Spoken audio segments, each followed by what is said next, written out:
Hello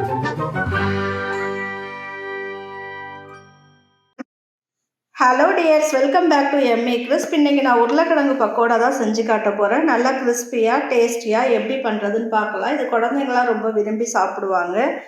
இதுக்கு நான் 3 உருளைக்கிழங்கு எடுத்திருக்கேன். உருளைக்கிழங்கை நல்லா வாஷ் பண்ணி தோல் சீவி வச்சுருக்கேன். இப்போ கேரட் சீவுறதுல சீவிக்கலாம். கேரட் சீவுறதுல நல்லா பெருசாக சீவுற பக்கம் இருக்கும்ல, ஹோல் கொஞ்சம் பெருசாக, அந்த சைடு நல்லா சீவி வச்சுருக்கேன் 3 உருளைக்கிழங்கையும். இப்போ இதை நல்லா வாஷ் பண்ணிக்கலாம். இப்போ இந்த பவுலில் உருளைக்கிழங்கு போட்டுக்கலாம்.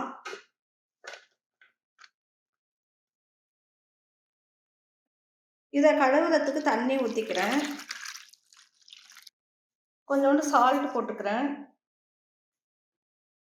நல்லா வாஷ் பண்ண உருளைக்கிழங்கை இப்படி தண்ணிலாம் இல்லாமல் நல்லா பிழிஞ்சு எடுத்து வச்சுக்கலாம். மாவு ரெடி பண்ணிக்கலாம். அதுக்கு சீவி தண்ணி வடித்து வச்சு எடுத்த உருளைக்கிழங்கு ஆட் பண்ணிக்கிறேன்.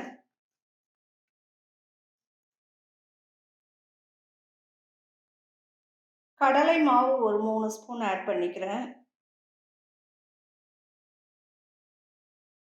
கார்ன்ஃப்ளவர் மாவு ஒரு 2 ஸ்பூன் ஆட் பண்ணிக்கிறேன். உப்பு தேவையான அளவு போட்டுக்கிறேன்.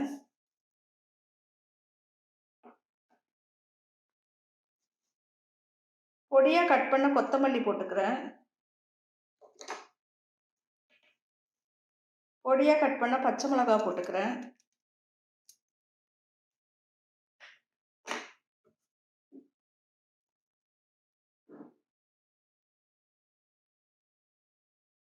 ட்ரை ஜிஞ்சர் பவுடர் கொஞ்சோண்டு 1/4 ஸ்பூன் போட்டுக்கிறேன். ட்ரை கார்லிக் பவுடர் ஒரு 1/4 ஸ்பூன் போட்டுக்கிறேன். கொஞ்சோண்டு எண்ணெய் ஆட் பண்ணிக்கிறேன். எண்ணெய் ஊற்றி பக்கோடா செய்யும்போது நல்லா கிறிஸ்பியாக இருக்கும். அதனால் 1 ஸ்பூன் எண்ணெய் ஆட் பண்ணிக்கிறேன். இப்போ எல்லாத்தையும் நல்லா ஒன்றா மிக்ஸ் பண்ணி எடுத்துக்கலாம். இந்த மாதிரி பதத்துக்கு இருக்கணும். இந்த மாதிரி உருண்டை பிடிக்க வரணும் பக்கோடா போடுறதுக்கு. இந்த மாதிரி மிக்ஸ் பண்ணி எடுத்துக்கோங்க. கேஸ் ஸ்டவ் ஆன் பண்ணிக்கிறேன். பேன் எடுத்து வச்சுக்கிறேன். அதில் பக்கோடா பொரிக்க தேவையான அளவு எண்ணெய் ஆட் பண்ணிக்கிறேன். சன்ஃப்ளவர் ஆயில் தான் ஆட் பண்ணுறேன். கொஞ்சம் சூடாகட்டும்.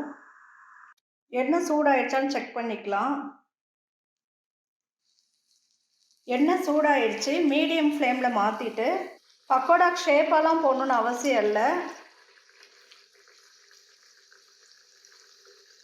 அப்படியே எடுத்து போட்டாலே போதும்.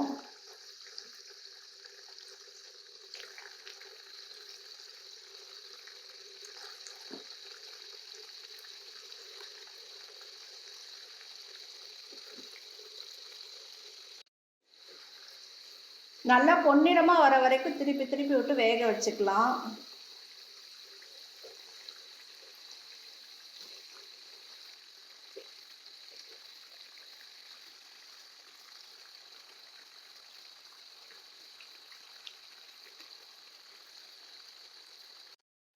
ஓரளவு பொன்னிறமாக வந்த உடனே எடுத்துக்கலாம். ரொம்ப டீப்பாக நம்ம ஃப்ரை பண்ணிட்டோம்னா ஹார்டாயிரும்.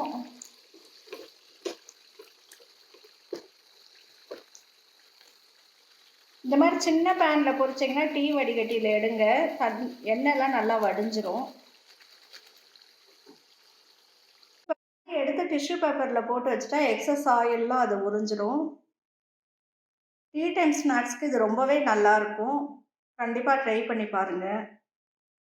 எங்கள் சேனலில் போடுற எல்லா வீடியோஸும் பிடிச்சிருந்தா லைக் பண்ணுங்கள், ஷேர் பண்ணுங்கள், சப்ஸ்கிரைப் பண்ணுங்கள், கமெண்ட் பண்ணுங்கள். எங்கள் சேனலுக்கு சப்போர்ட் பண்ணுங்கள். என்றும் புன்னகையுடன் எம்ஏ கிறிஸ்ப்.